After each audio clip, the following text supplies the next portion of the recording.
Noches, muchachos, ¿cómo están? Mi nombre es Mauricio Muñoz, este es mi canal Coeficiente de Investigación y el tema de hoy es el siguiente. El hermano pródigo no es tan ajeno a uno. Voy a basar mi comentario de hoy en lo que fue una obra del escritor argentino Antonio Santa Anna. La obra se llama Los ojos del perro siberiano. Fue una obra publicada en el año 1998. Es una obra del género narrativo, de especie novela ficción. Es de la corriente literaria de la literatura contemporánea. Sabemos que pertenece a la parte del boom de literatura hispanoamericana. Es una obra que presenta una temática muy relevante a finales del siglo XX y comienzo del siglo XXI, que viene a ser el VIH, o bueno, su fase más avanzada, que es el SIDA. Básicamente, el libro presenta la historia del hermano del narrador. El narrador habla en primera persona, pero nunca menciona su nombre. Y el narrador menciona la relación que tiene con su hermano Ezequiel, que es un que cuando va a visitarlo y conocerlo más, se entera de que tiene SIDA. Y básicamente es importante dentro del contexto histórico de la época, porque en esa época, con finales del siglo XX y comienzo del siglo XXI, el SIDA era muy estigmatizado. Las personas usualmente eran echadas de su trabajo si se descubría, o era ligado a un estilo de vida un poco de bajo mundo, por así decirlo, porque sabemos que los primeros casos de SIDA que fueron descubiertos en el año 1981 en Nueva York y Los Ángeles, básicamente venía de de cinco personas homosexuales. Y obvio que la homosexualidad no es un modo de vivir de bajo estilo, pero la gente asociaba la homosexualidad con la perversidad, con la perversión, con el pecado. Entonces, de esa manera, fue relegado y estigmatizado con un estilo de vida de drogadicción, de promiscuidad sexual y todo ese estilo de vida de perdición, ¿no? En ese aspecto. Entonces, esta obra trata de presentar un personaje que no es tan diferente a una persona que es sana, ¿no? O sea, sabemos que el hermano Ezequiel, si bien fue echado de su casa no por sus padres, sabemos que él era una persona normal, como cualquiera, ¿no? Era una persona que era respetada por todos. Cuando él hablaba, él decía su opinión y todos lo escuchaban. Él tenía buenas notas, era como el héroe de su hermano menor, que es el autor de la obra, ¿no? Y básicamente esto se pierde porque primero que nada, Ezequiel, que es el hermano que tiene SIDA, embaraza a su pareja que se llama Virginia cuando son jóvenes y luego se pierde lo que es el embarazo, es interrumpido y luego lo echan de la casa cuando se descubre que tiene SIDA, ¿no? Entonces, para poner un poco el contexto de la obra habla de la mamá del autor o del narrador en primera persona. Es una madre que se preocupa mucho por sus plantas, por sus frutas, por sus hierbas, pero no le pone mucha atención a su hijo. Y la relación con su padre es también un poco difícil, ¿no? Porque su padre era una persona de una mirada muy tosca, de una autoridad muy severa, ¿no? Un poco tosca. Y eso le chocaba al narrador. Entonces, él vivía un poco como que desentendido, desligado y veía a su hermano Ezequiel como su ejemplo.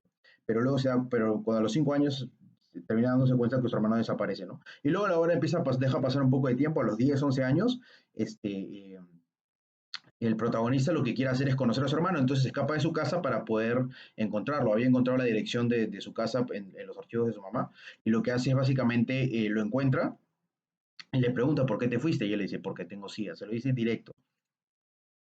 Y la verdad que es muy fuerte, ¿no? Porque sabemos que eso es una enfermedad que arruina la vida de una persona, su vida sexual, por así decirlo, su vida normal, su capacidad de soportar enfermedades, la influenza, por ejemplo, afecta en todos los estilos. Y sí es el nivel más avanzado, ¿no? Del VIH. Entonces, bueno, entonces él le cuenta a su amigo, el protagonista le cuenta lo que ha pasado con su hermano, su mejor amigo Mariano. Mariano, que había sido su amigo de la infancia, desde que eran pequeños, era su mejor amigo, de su uña y mugre, se contaban todo, se enteraba por los chismes por su hermana, la hermana de Mariano le contaba a él sus chismes y estaban muy, muy juntos. Y cuando él le cuenta que su hermano es el hermano del sidoso, ¿no? Su hermano tenía SIDA. Mariano le dice, pero ya te vas a alejar de él. Y él dice que no, porque es su hermano, ¿no? Entonces él dice, ah, entonces ya no podemos ser amigos. Entonces él pierde la amistad de su amigo más cercano porque su hermano tenía SIDA y yo no quería descartarlo.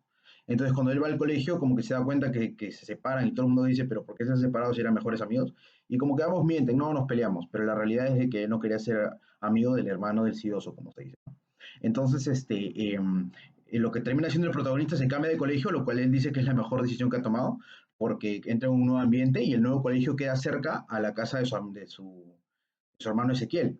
Y sabemos que el protagonista o el narrador de la historia lo que hace también es en algunos momentos tenía permiso para visitar a su hermano, por ejemplo, en un momento fueron a un partido de fútbol donde lo conoció un poco, se contaron un poco sus cosas que le gustaban, que le parecía, y iba conociendo a su hermano que se había ido de la casa, Y también en otras ocasiones también venía a los cumpleaños a celebrar y a saludar. A veces el ambiente era tenso, era un poquito lúgubre, pero formaba un lazo con su hermano menor, ¿no? Que venía a ser el narrador.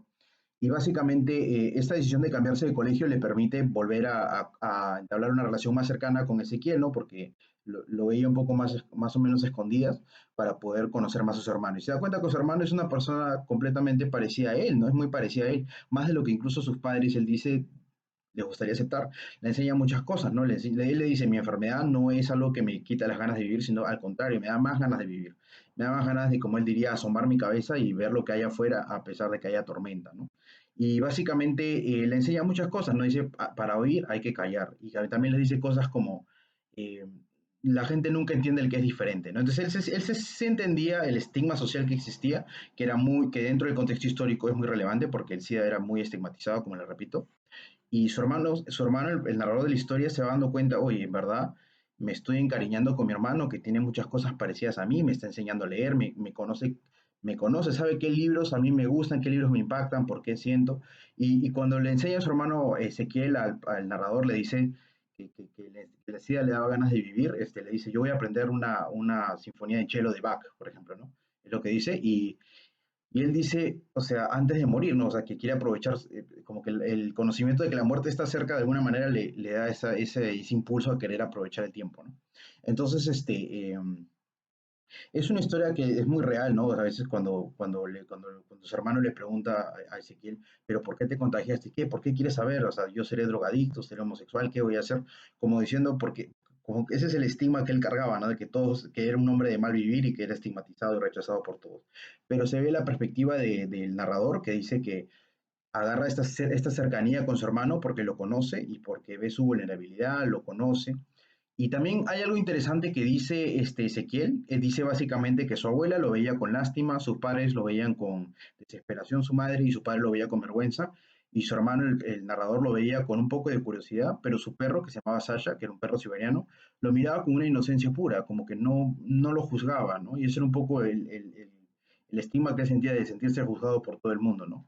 Y los ojos del perro siberiano es eso, ¿no? Es la inocencia, que es lo que él buscaba sentir, que no soy tan diferente, no soy el rarito, no soy el que nadie le entiende, no soy el que es totalmente aparte y que no tiene significado, sino que la mirada que tiene ese perro siberiano es de pureza, ¿no? Y él decía, no, el perro seguramente sabe todas mis cosas, sabe todos mis defectos y aún así me miraba con pureza. Y era algo que él decía, bueno, es un poco locura, ¿no? Pero es como él lo percibía. Entonces la obra, un poco al final se explica el motivo del narrador. Él dice que le hubiera gustado tener más valor de defender más a su hermano después de saber las dificultades que él vivió y de haberse encariñado. Es una obra que, no les voy a mentir, me hizo llorar cuando su hermano le dijo, cuando Ezequiel le dice a su hermano te quiero y él le dice yo también te quiero hermano, me emocionó mucho. Y la verdad es que fue un libro muy bonito porque revela cómo una persona puede estar alejada, puede estar estigmatizada y aún así ser muy similar a uno, ¿no? Entonces, por eso el tema de hoy es el hermano pródigo no es tan ajeno a uno. Bueno, le dejo este video ahí, muchachos, espero les guste, les mando un abrazo.